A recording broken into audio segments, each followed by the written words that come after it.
तो हमारी कहानी की शुरुआत होती है दोपहर के 12 बजे। एक बंदा कार्तिक सो रहा होता है, तभी उसका फोन वाइब्रेट करता है। वो फोन उठाता है और देखता है, फिर दोबारा रख देता है, जैसे वो उस कॉल में इंटरेस्ट ले ही नहीं रहा था। लेकिन 3-4 बार कॉल और आती है, फिर वो फाइनली उठाता है। वो कॉल होती है उसके फ्रेंड करण की।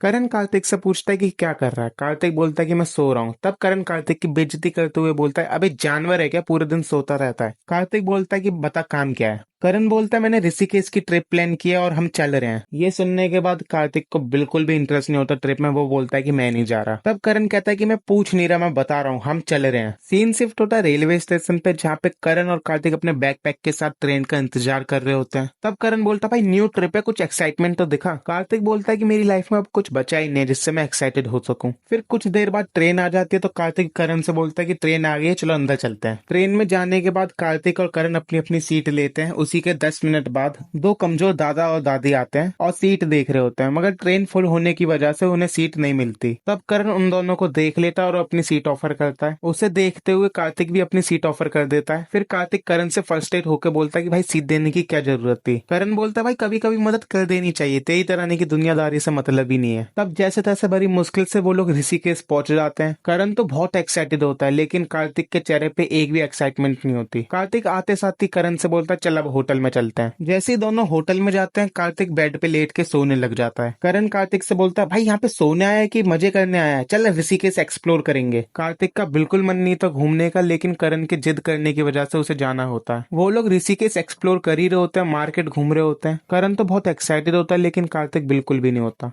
फिर नेक्स्ट डे वो लोग बंजी जंपिंग करने जाते हैं। बंजी जंपिंग करते वक्त दोनों एक साथ कूदने वाले होते हैं और कूद जाते हैं। वो ऐसा पल था जहाँ पे कार्तिक ने भी बहुत एंजॉय किया था, उसके चेहरे पे मुस्कान थी। उसे फाइनली धीरे धीरे ऋषिकेश की ट्रिप अच्छी लगने लगी थी और वो भी एंजॉय करने लग गया था। फिर वो लोग एंजॉय करते करते रिवर राफ्टिंग करने जाते हैं। शुरुआत में तो सब कुछ सही था, वो लोग एंजॉय कर रहे थे, लेकिन धीरे धीरे नदी तेज होने लग गई और लहर बहुत ऊंची ऊंची आने लग गई, जिसके कारण करण और कार्तिक की बोट का बैलेंस बिगड़ जाने के कारण कार्तिक पानी में गिर जाता है। करण बहुत कोशिश करता है कार्तिक को बाहर निकालने की, मगर कार्तिक आखिरी में पानी में डूब जाता है और उसकी आंखों के सामने अंधेरा छाने लग जाता है। तभी हमारी कहानी कुछ साल पीछे जाती है, करीब 8 साल पहले, जहाँ पे एक बच्चा पार्क में अकेला रहता है और कुछ बंदे आके उसे परेशान कर रहे होते हैं। उसके हाथ में उसका लंच बॉक्स होता है और वो बच्चा उसका लंच बॉक्स मांग रहे होते हैं कि क्या लाया है, खाने को दे हमें भी। ये सुनने के बाद वो बच्चा बोलता है कि आज भिखारियों को देने का दिन नहीं है, कल आना। ये सुनने के बाद वो बदमाश बच्चा उस बच्चे को मारने लगता है। तभी एक बंदे की आवाज आती है। वो बोलता है कि 4 बंदे मिलके एक बंदे को मार रहे हो, अच्छी बात नहीं है। वो बच्चे उस बच्चे को भी मारने जा रहे होते हैं, लेकिन तभी पार्क में प्रिंसिपल आ जाता है। प्रिंसिपल को देखने के बाद वो बदमाश बच्चे वहां से चले जाते हैं। टाइम ऐसा निकलते ही रहता है और फिर कार्तिक अकेला ही रहता था।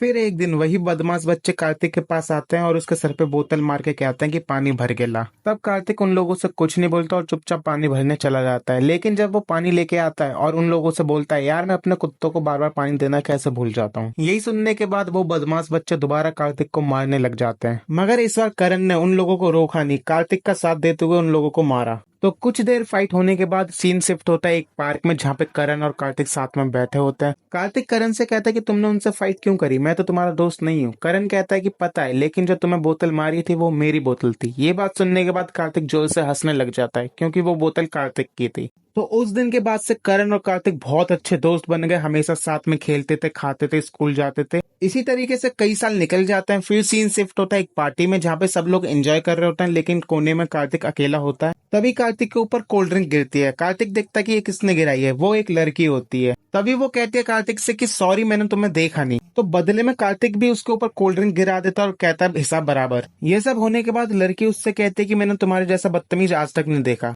फिर कार्तिक कहता है कि तुम्हें अपनी आंखें टेस्ट करानी चाहिए, उसके बाद तुम्हें पार्टी में लोग और आईने में मेरे जैसा बदतमीज भी मिल जाएगा। इतना बोलने के बाद कार्तिक उस पार्टी से चला जाता है। फिर कुछ महीने बाद कार्तिक और करण क्लास में बैठे होते हैं और लेक्चर खत्म होने का इंतजार कर रहे होते हैं। तभी क्लास में प्रिंसिपल आता है। प्रिंसिपल के साथ एक न्यू स्टूडेंट होता है जो उसी क्लास में एडमिशन ले चुकी थी, और ये वही स्टूडेंट है जिसके साथ कार्तिक ने कुछ महीने पहले बदतमीजी की थी। उसे देखने के बाद कार्तिक बोलता है कि ये सरदर्द। तब करण कार्तिक से पूछता है कि तू इसे जानता है। फिर कार्तिक अपनी सारी स्टोरी बता देता है। ये सुनने के बाद करण जोर से हंसने लग जाता है और बोलता है, भाई अब तो अलग ही सीन होगा, तू और वो एक ही क्लास में। अब फिर लंच ब्रेक में सब अपने ग्रुप के साथ एंजॉय कर रहे होते हैं, लेकिन न्यू स्टूडेंट का कोई ग्रुप नहीं होता क्योंकि वो न्यू होती है। तभी कुछ बदमाश बच्चे उस न्यू स्टूडेंट के पास आके उसे परेशान कर रहे होते हैं। इन सब चीजों से परेशान होने के बाद वो न्यू स्टूडेंट उनमें से किसी एक को चाटा मार देती है। ये देखने के बाद पूरी क्लास शांत हो जाती है। गुस्से में वो बदमाश बच्चे न्यू स्टूडेंट को मारने जा ही रहे होते हैं, तभी बीच में करण आ जाता है। करण मामला शांत करा रहा होता है, लेकिन वो लोग गुस्से में होने के कारण करण से भी फाइट करने लग जाते हैं। तो करण को फाइट करता देख कार्तिक भी बीच में आ जाता है और फाइट भयानक होने ही वाली थी, तभी क्लास में टीचर एंट्री ले लेते हैं। तब सब कुछ शांत हो जाता है और सब लोग अपनी बेंच पे बैठ जाते हैं। तो वो न्यू स्टूडेंट करण और कार्तिक के साथ बैठ जाती है। तब वो न्यू स्टूडेंट करण को थैंक्स बोलती है और करण उससे उसका नाम पूछता है। तब हमें उसका पहली बार नाम पता चलता है, सोनम।